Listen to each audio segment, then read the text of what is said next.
எண்ணம் போல் வாழ்க்கை.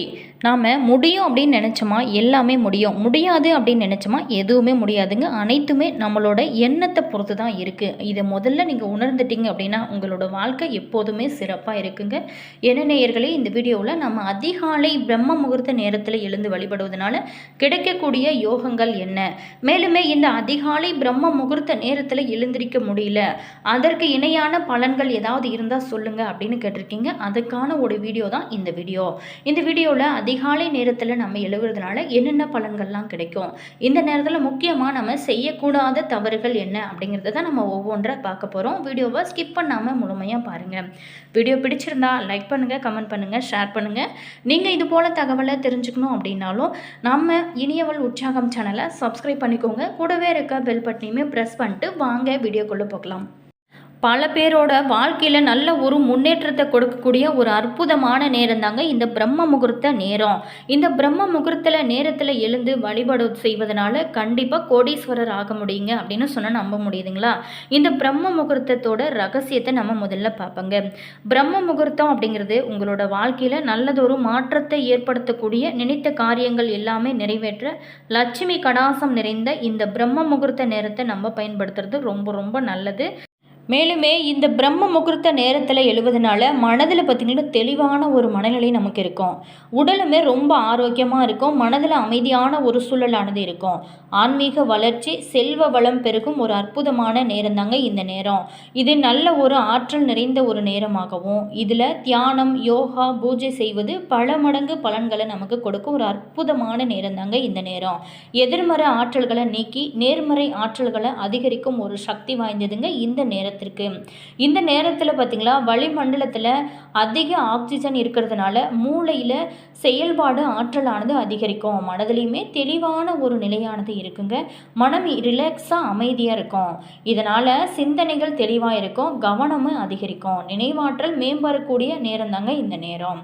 ஆரோக்கியத்தை பொறுத்த வரைக்குமே இந்த நேரத்தில் அருமையாக இருக்குங்க. நீங்கள் இந்த நேரத்தில் எழுந்து நீங்கள் வேலை செய்யும்போது உங்களோட வாழ்க்கையில் நல்ல ஒரு முன்னேற்றம் இருக்கும். பிரம்ம முகூர்த்த நேரத்தை பற்றியும் அதனோட சிறப்புகளை பற்றியும் நம்ம விரிவாக பார்க்க போகிறோங்க.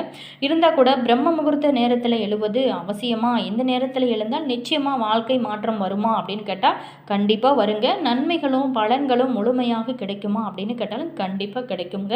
அப்படிங்கிறதுல பல பேருக்குமே பல சந்தேகங்களுமே இருக்கும். பிரம்ம முகூர்த்தம் அப்படின்னாவே நம்ம என்ன அப்படிங்கிறத நம்ம விரிவாக பார்க்க போகிறோங்க. மேலும் இந்த நேரத்தில் எழுவதனால கிடைக்கக்கூடிய யோகங்களையும் பார்ப்போம். சூரியன் உதிப்பதற்கு முன்னாடி, அதாவது அதிகாலை நேரத்தில் வெயில் தோன்றுவதற்கு 48 நிமிடங்களுக்கு முன்பாது, அதாவது அதிகாலை 4:30 மணி முதல் 6 மணி வரையிலான இருக்கக்கூடிய இந்த நேரம் தாங்க பிரம்ம முகூர்த்த நேரம். இதை தவிர ஒரு நாளோட எந்த ஒரு குறிப்பிட்ட தெய்வம் அல்லது தேவர்களுக்கு உரிய ஒரு நேரமாக சொல்லப்படுவது கிடையாது. ராகு காலம், யமகண்டம் அப்படிங்கிறது நவகிரகங்களான ராகு, கேதுவிற்கு உரிய ஒரு நேரம். இந்த அதிகாலையில் இந்த குறிப்பிட்ட நேரத்தை மட்டும் ஏன் பிரம்மாவின் பெயரால் சொல்லப்படுறோம், இந்த நேரத்தில் எழுவது வாழ்க்கையை மாற்றும் திறன் கொண்டது அப்படின்னு ஏன் இதை சொல்கிறாங்க அப்படிங்கிறதையும் பார்க்க போகிறோம். மேலுமே பிரம்மாவே உலகில் இருக்கக்கூடிய அனைத்து உயிர்களையும் படைக்கும் கடவுளாக இருக்கிறாரு. படைத்தல் தொழிலை செய்கிறவர் தான் இந்த பிரம்மா என சொல்லப்படுது. இவர் 4 வேதங்கள் தன்னுடைய 4 முகங்களாக வைத்து அந்த வேதங்களின் அடிப்படையில் தான் உயிர்களை சிருஷ்டிக்கும் தொழிலை செய்வதாக சொல்லப்படுது. பிரம்மன் அப்படின்னாவே 4 முகனை குறிக்குங்க. இரவில் உறங்கும் உயிர்கள் மீண்டும் காலையில் கண் விழிப்பது அப்படிங்கிறது மரணத்துக்கு ஒத்திகை போன்றதுங்க. ஏறக்குறைய மறுபிறவின்னு சொல்லலாங்க. இரவில் தூங்க செல்லும் அனைத்து உயிர்களுமே அடுத்த நாள் சூரிய உதயத்தை காண்பது கிடையாது. அது மட்டும் இல்லாமல் தூக்கம் அப்படிங்கிறது உடலில் இருந்து ஆன்மா வெளியில் சென்று பயணித்து விட்டு வருவது தாங்க. அப்படி பார்க்கும்போது இதுவும் ஒரு மரணத்திற்கு சமமானது தானே. எனவே ஒவ்வொரு நாளுமே காலையில் மறுபிறவி பெறுவதை சிருஷ்டி, அதாவது படைத்தல் என்று சொல்லலாம். இந்த தொழிலை சிவபெருமானோட பெருங்கருணையால் செய்பவர் தான் பிரம்மா. எனவே இவரோட பெயரால் விடியற்காலை பொழுது பார்த்திங்களா பிரம்ம முகூர்த்தம் அப்படின்னு நம்மளுடைய முன்னோர்கள் காலங்காலமாக பின்பற்றி வராங்க. இந்த பிரம்ம முகூர்த்த வேலைக்கு திதி வார நட்சத்திர யோக தோஷங்களானது கிடையவே கிடையாதுங்க. இப்போ ஒரு திருமணமாகட்டும் அல்லது இப்போ வீடு கிரகப்பிரவேசம் செய்கிறாங்க அப்படின்னாலும் அந்த டைமில் நம்ம நல்ல நேரமா அப்படின்னு பார்க்க தேவையில்ல. அதிகாலை பிரம்ம முகூர்த்தம் அப்படின்னாவே நம்ம அந்த 4:30 to 5, 5:30 வரைக்குமே நீங்கள் நல்ல எந்த வேலையாக இருந்தாலும் சிறப்பாக செய்யலாம். அதனால நல்ல முன்னேற்றம் இருக்கும். மேலுமே இந்த நேரத்தில் எழுந்து குளித்து இறை வழிபாட்டை செய்வது அப்படிங்கிறது சாதாரண விஷயம் இல்லை. இதை சரியாக பயன்படுத்தணும் அப்படின்னா நம்மளோட வாழ்க்கையில் நல்ல ஒரு மாற்றம் இருக்கும். நம்மளோட வேலைகளை செய்ய துவங்கினோம் அப்படின்னா அன்று முழுவதுமே உடலும் சரிங்க உள்ளமும் உற்சாகத்தோடு இருக்கும். பிரம்ம முகூர்த்த வேலையில் எழுவதும் படிப்பதும் நல்ல பலன்களை கொடுக்கும். பெண்கள் அதிகாலையில் எழுந்து வீடு வாசல் பெருக்கி நீர் தெளித்து கோலமிடுவதன் மூலம் பிரம்ம முகூர்த்த வேலையின் பலன்களை பெறுகிறாங்க. மேலுமே இந்த பிரம்ம முகூர்த்த நேரத்தில் வீட்டில் பூஜை அறையில் விளக்கு ஏற்றி வழிபடுவதன் மூலம் அனைத்து வளங்களையுமே நிச்சயமாக பெற முடியுங்க. இதே போல தான் உபாசனைக்கு காலையில் பிரம்ம முகூர்த்தத்தில் எழுந்திருக்க வேணும் அப்படிங்கிறது முக்கியமான ஒரு கடமையாகிறது. ஏன் அப்படின்னா நம்ம பிரம்ம முகூர்த்தத்தில் ஒருவன் செய்யும் ஜெபம் அவன் செல்லும் இடம் எங்கும் அவனை அறியாமலேயே பல நன்மைகள் விளைவிக்கும் அப்படிங்கிற ஒரு நம்பிக்கையுமே காலகாலமாக இருந்து வருது. ஆனால் இந்த பிரம்ம முகூர்த்தத்தில் எழுந்திருப்பது அப்படிங்கிறது ஒரு சிறப்பான விஷயந்தான். ஆனால் அனைவராலுமே இப்போ இருக்கிற காலகட்டத்தில் நம்மளால் எந்திரிச்சு எல்லா வேலையும் அந்த டைமில் செய்ய முடியாது இல்லைங்களா? அனைவராலுமே பிரம்ம முகூர்த்த வேலையில் எழுந்து குளித்து வீட்டை உள்ள பூஜை செய்வது அப்படிங்கிறது ஒரு முடியாத ஒரு விஷயந்தான். ஆனால் முடியும்னு நினச்சா கண்டிப்பாக முடியும். அப்படி பிரம்ம முகூர்த்த வேலையில் எழுந்திருக்க முடியாதவங்க வேறு என்ன செய்தால் அந்த பிரம்ம முகூர்த்த வேலையில் எழுந்த வழிபட்ட பலன்கள் எல்லாமே பெறலாம் அப்படிங்கிறத நம்ம விரிவாக பார்க்க போகிறோம். பிரம்ம முகூர்த்த நேரத்தில் எழுந்து குளித்து விட்டு வீட்டில் விளக்கேற்றுவது அப்படிங்கிறது அதிர்ஷ்டமான பலன்களை நம்மளோட வாழ்க்கையில் கொடுக்கும். பிரம்ம முகூர்த்த வேலையில் எழுந்து நாம் செய்யும் காரியங்களுமே பல மடங்கு அதிக பலன்களை கொடுக்கும்.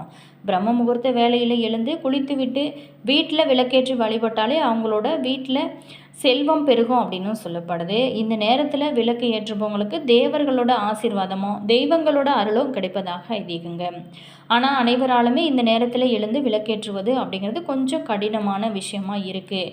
பிரம்ம முகூர்த்தத்தில் எழுந்திருக்க முடியல அப்படிங்கிறவங்களுக்கு நம்மளால் பிரம்ம முகூர்த்த நேரத்தில் எழுந்து வேலை செய்ய முடியல அப்படிங்கிறவங்க அதற்கு பதிலாக வேறு என்ன செய்யலாம்? இந்த நேரத்தில் பிரம்ம முகூர்த்த வேலையில் எழுந்த பலனை பெறுவதற்கு பிரம்ம முகூர்த்த நேரத்திற்கு இணையாக இருப்பது சூரியன் மறையும் நேரமாக இருக்கும் சந்தியா காலந்தாங்க. கிட்டத்தட்ட சந்தியா காலமும் பிரம்ம முகூர்த்தத்துக்கு இணையானது தாங்க. சந்தியா காலம் அப்படிங்கிறது மாலை வேளையில் 3 இருந்து 6 மணி வரைக்கும் கொண்ட ஒரு காலம். இதில் இறுதியாக இருக்கக்கூடிய அந்த 1 மணி நேரம் ரொம்ப ரொம்ப விசேஷமானதுங்க. மேலுமே பிரம்ம முகூர்த்தத்திற்கு இணையான இந்த சந்தியா கால நேரத்தில் விளக்கு ஏற்றினாலே பிரச்சனைகள் அனைத்துமே தீரும். மாலையில் தினமும் 5 to 6 மணிக்குள்ளாக விளக்கேற்றுவது சாஸ்திர நியதி. வெள்ளிக்கிழமைகளில் 6 மணிக்கு மேலே தான் சில பேர் விளக்கு ஏற்றுவாங்க. இப்படி செய்வதை விட 6 மணிக்குள்ளாகவே நம்ம விளக்கு ஏற்றி வழிபடுவது ரொம்ப ரொம்ப நல்லது. 5 to 6 மணிக்குள்ளே தினமுமே பூஜை அறையில் 3 விளக்குகளை ஏற்றி வைத்து வழிபடுவது உங்களோட வாழ்க்கையில் ராஜயோகத்தை கொடுக்கும் ஒரு அற்புதமான வழிபாடாக இருக்குது. மேலுமே இந்த சந்தியா கால வழிபாடு அப்படிங்கிறது சந்தியா கால நேரத்தில் வீட்டில் விளக்கு எரிந்து கொண்டு இருந்துச்சு அப்படின்னா அனைத்து தெய்வங்களோட ஆசீர்வாதமும் நமக்கு கிடைக்கும். தினமுமே மாலை வேளையில் 5 நீங்கள் இறை வழிபாடுகளில் ஈடுபட்டு வந்தாலே நமக்கு இருக்கக்கூடிய அனைத்து கஷ்டங்களும் நீங்கி நல்ல விஷயங்கள் எல்லாமே நம்மளுடைய வாழ்க்கையில் நடக்க ஆரம்பிக்கும். இந்த வழிபாட்டினை நம்ம செய்ய வாழ்க்கையில் பலவிதமான மாற்றங்கள் ஏற்படுவது உங்களால் உணர முடியுங்க. இப்படி சந்தியா கால வேளையில் ஏற்றும் விளக்கானது மஞ்சள் திரியை கொண்டு ஏற்றுவது இன்னும் சிறப்பான பலன்களை உங்களோட வாழ்க்கையில் கொடுக்கும். எந்த திரி போட்டால் என்ன பலன் அப்படிங்கிறதையும் நம்ம பார்க்க போகிறோங்க. ஒவ்வொரு பிரார்த்தனைக்குமே ஒவ்வொரு நேரத்தில் திரியை ஏற்றுவது வழக்கம். அந்த வகையில் தான் மஞ்சள் திரியானது துன்பங்களை போகக்கூடிய ஆற்றல் கொண்டு இருக்குது. சாதாரண திரியில் பார்த்திங்களா மஞ்சளை தேய்த்து நீங்கள் காய வைத்து அதுக்கப்புறம் பயன்படுத்தினீங்க அப்படின்னா கஷ்டங்கள் நிச்சயமாக நீங்குங்க. பிரம்ம முகூர்த்த நேரத்தில் எழுந்திருக்குங்க 5 விளக்குகள் இதுபோல் மஞ்சள் திரியை கொண்டு தீபம் ஏற்றினாலே நல்ல பலன்கள் உங்களோட வாழ்க்கையில் நீங்கள் எதிர்பார்க்கலாம். இந்த 2 வேலைகளும் இறை வழிபாட்டிற்கு ரொம்ப ரொம்ப விசேஷமானது. பிரம்ம முகூர்த்த நேரத்தில் இதனை செய்யும் போது இன்னும் பல மடங்கு புண்ணியத்தை கொடுக்கும். மேலுமே உங்களால் இந்த நேரத்தில் எழுந்து இறை வழிபாடு செய்ய முடியும் அப்படின்னா பிரம்ம முகூர்த்த நேரத்தில் செய்யுங்க. அப்படி முடியாது என்னால் ரொம்ப கஷ்டம் அப்படின்னு நினச்சிங்களா இந்த சந்தியா காலத்தில் நீங்கள் இந்த டைமில் நீங்கள் 5 to 6க்குள்ளே நீங்கள் இதெல்லாம் வழிபாடு செய்யும்போது உங்களுக்கு அதற்கு இணையான பலன்கள் கிடைக்கும். என்ன நேயர்களே, இந்த வீடியோவில் அதிகாலை பிரம்ம முகூர்த்த நேரத்தோட சிறப்பு, மேலுமே அந்த நேரத்தில் எழுந்து இறை வழிபாடு செய்ய முடியாதவங்க அவங்க பார்த்திங்களா ஈவினிங் டைமில் இதை செய்யலாம் அப்படிங்கிறதையும் நம்ம பார்த்தோம். அதற்கு இணையான பலன்கள் நிச்சயமாக கிடைக்கும். கண்டிப்பாக ட்ரை பண்ணி பாருங்கள். வீடியோ பிடிச்சிருந்தா லைக் பண்ணுங்கள், கமெண்ட் பண்ணுங்கள், ஷேர் பண்ணுங்கள். நீங்கள் இது போல் தகவலை தெரிஞ்சுக்கணும் அப்படின்னாலும் மறக்காமல் இனியவள் உற்சாகம் சேனலை சப்ஸ்கிரைப் பண்ணிக்கோங்க. கூடவே இருக்க பெல் பட்டனையுமே ப்ரெஸ் பண்ணிக்கோங்க. அப்போ தான் நாங்கள் போடுற ஒவ்வொரு வீடியோஸுமே உடனுக்குடன் நோட்டிஃபிகேஷனை வந்து சென்றடையும். மறக்காமல் உங்களோட கருத்து என்ன அப்படிங்கிறத மறக்காமல் கமெண்ட் பாக்ஸ் செக்ஷனில் சொல்லுங்கள். அதே மாதிரி உங்களுக்கு ஜோதிட ரீதியாக ஏதாவது சந்தேகங்கள் இருந்துச்சு அப்படின்னு நினச்சிங்களா, இந்த வீடியோவுக்கும் கீழே டிஸ்கிரிப்ஷனில் ஸ்ரீ வராகி அம்மன் வாட்ஸ்அப் நம்பர் கொடுத்துருக்கோம். அந்த நம்பருக்கு கால் பண்ணி பேசுனீங்க அப்படின்னா உங்களுடைய பிரச்சனைகளுக்கு நல்ல ஒரு தீர்வு கிடைக்கும்.